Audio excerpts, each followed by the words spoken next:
Goldfinger is a fairly well-known title, even for those who are unfamiliar with the world of 007, but most of that recognition, I think, comes from the 1964 film adaptation. So how does the 1959 novel hold up after 62 years?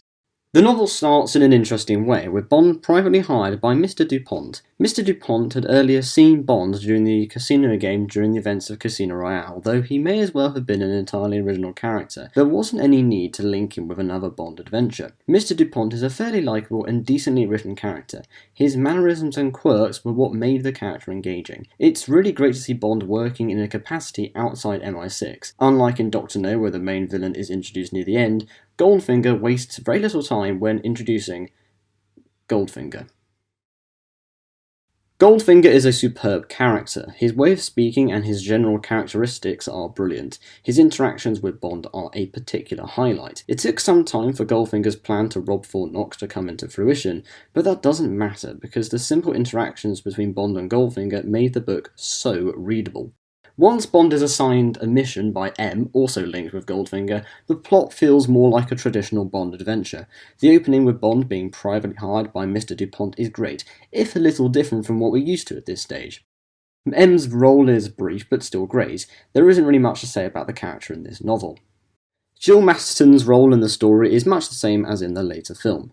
Tilly Masterton is the main Bond girl and, in an interesting change of direction, has no interest in Bond whatsoever. However, there is a lack of even a friendship between the two characters, so Tilly doesn't come across as especially likeable. Tilly Masterton is far more interested in Pussy Galore, but this isn't really explored and is only referred to briefly on a handful of occasions.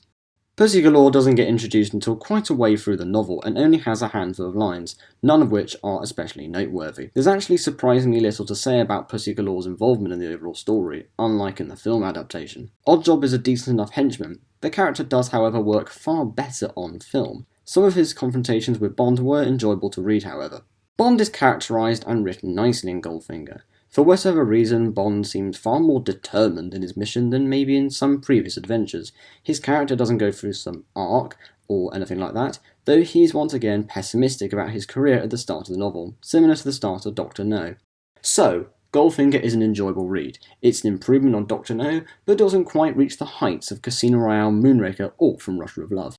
Goldfinger is arguably the most outlandish and over-the-top Bond novel to date, but that doesn't prevent it from being an entertaining read. Goldfinger is one of the best villains in the series so far. He's utterly bonkers, yes, but even before his grand plan is unveiled, he's still a massively fun character. The scenes where Bond and Goldfinger interacted were simply superb. The scope and scale is brilliantly realised. This book is just great, but not amazing. So those are my thoughts on Goldfinger. It was a really enjoyable read. It wasn't quite in the absolute elites of the series, of course.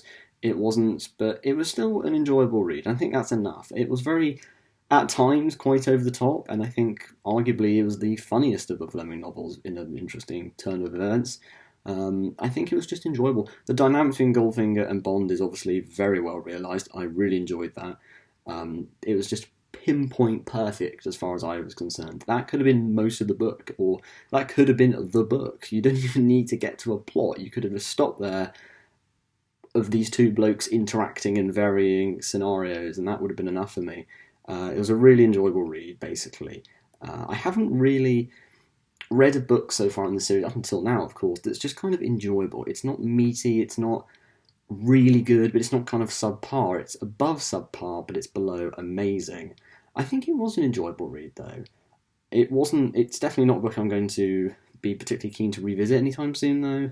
I think it did the job adequately and perfectly efficiently. I did enjoy it, though. So, and the next Bond novel I will be reading will be For Your Eyes Only, which is actually a collection of short stories.